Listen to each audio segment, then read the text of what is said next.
Hello, Saints. I'm Ben Johnson. And I'm Connor Ramlett. Welcome to SFHS Today. In national news this week, President Donald Trump took office. His inauguration was last Friday, and on Saturday, millions of people across America marched for the rights of women.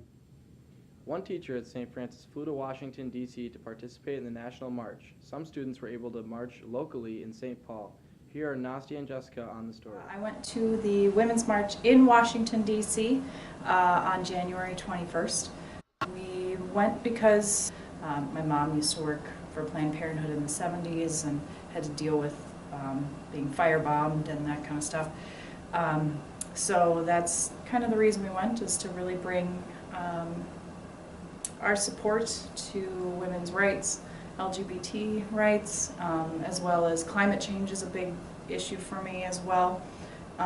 The experience there was amazing. Like, I don't even know if I can really begin to describe the feeling of being on the ground there. Just the aerial shots show that everybody was just packed in there like sardines, which is what it felt like. You were surrounded by love. You felt so safe.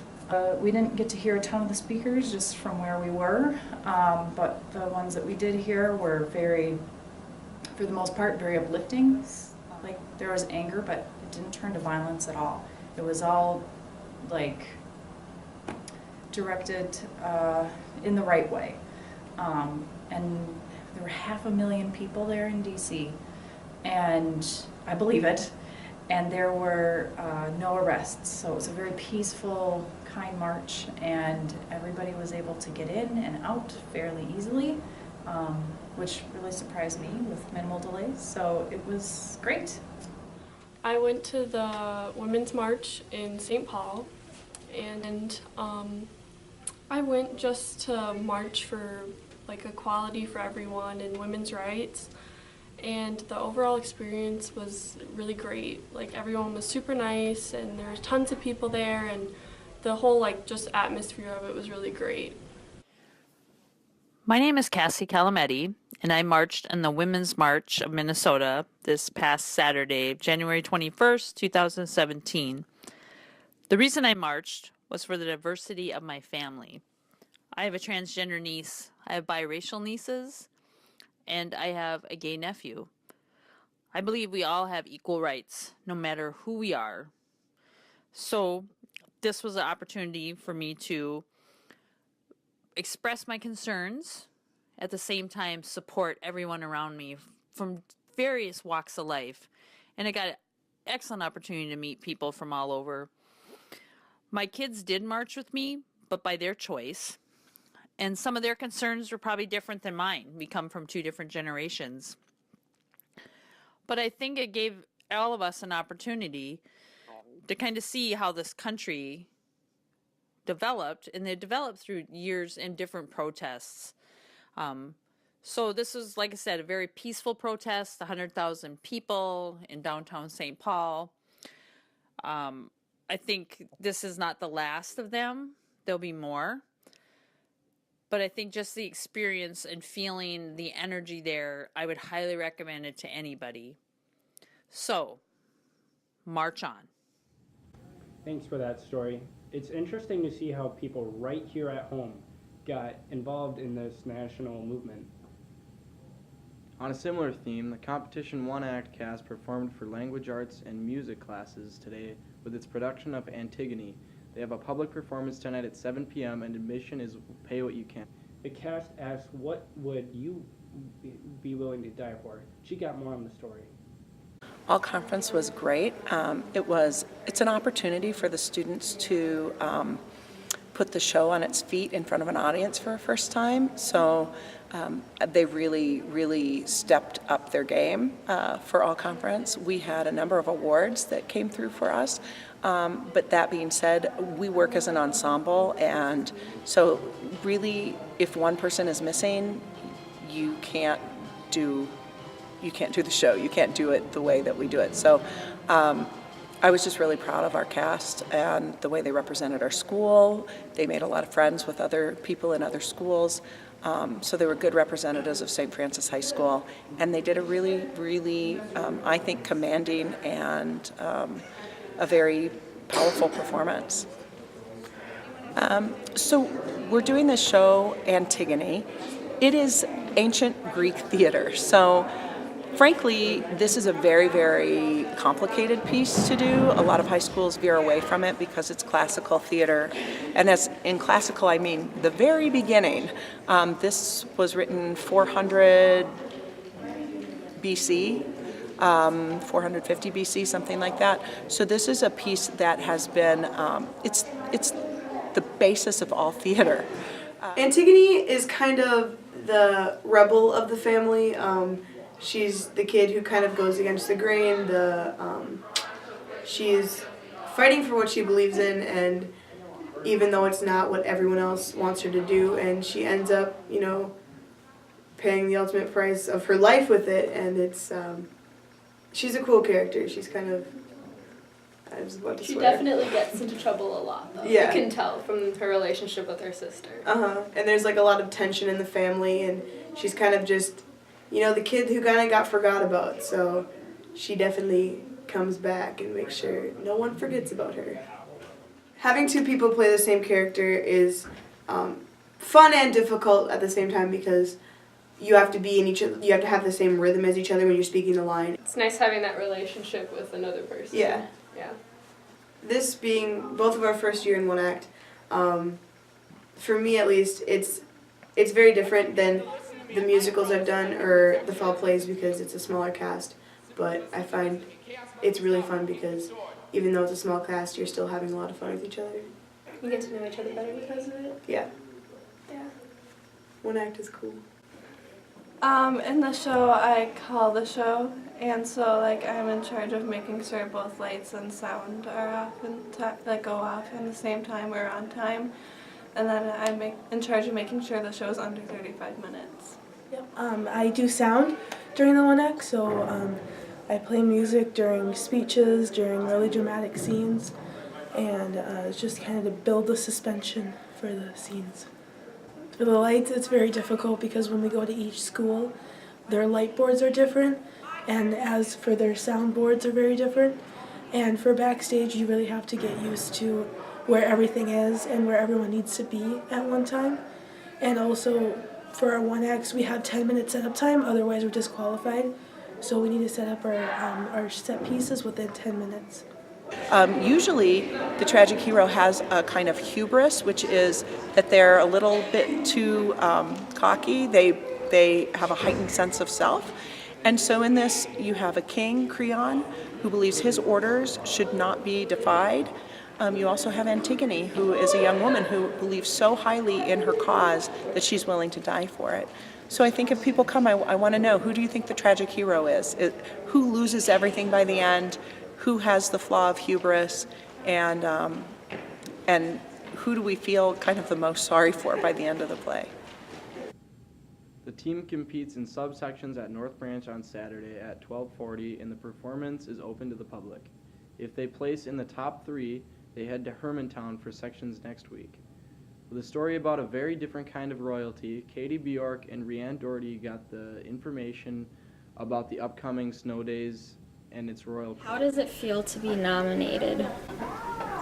Pretty good. Yeah, it makes me feel very excited and very happy. It feels good, I guess. I don't know. I'm pretty excited. I think it'll be fun to like dress up and like walk in front of the school and everybody. I'm super excited to be nominated for Snow Days this year. Coronation is Monday, January 30th, and it is a Flex 60, I believe, that day, and so it'll be right between first and second hour, starting at 8:46. So coronation will begin, and then it will flow into the Pet Fest. Who will you be walking with? I'm walking with Megan Weber. And I'll be walking with Sydney Stokes. I am walking with Sophia Scott. Chad DeSoto. I'm walking with Matthew Vu. Get out there and vote. You'll see flyers around the school that have QR codes. You also got an email through your school email that has the links to vote as well. So get out and vote, and we'll see you at coronation.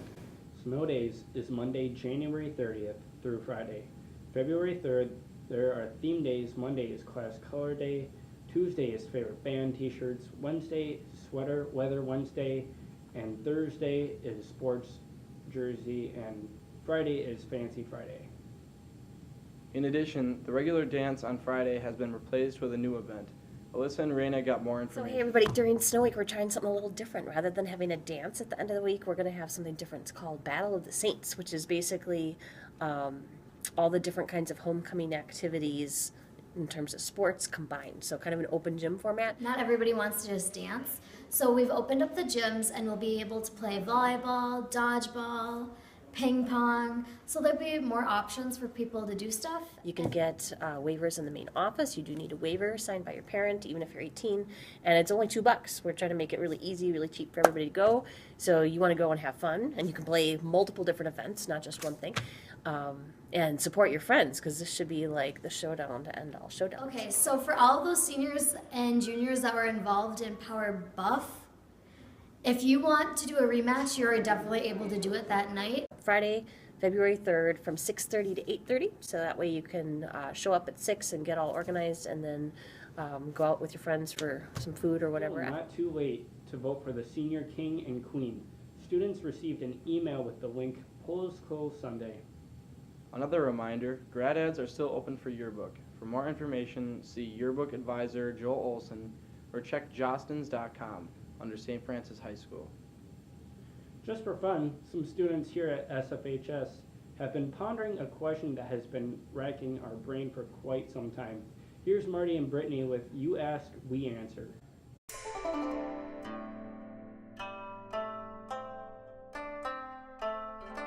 Is the ocean so salty?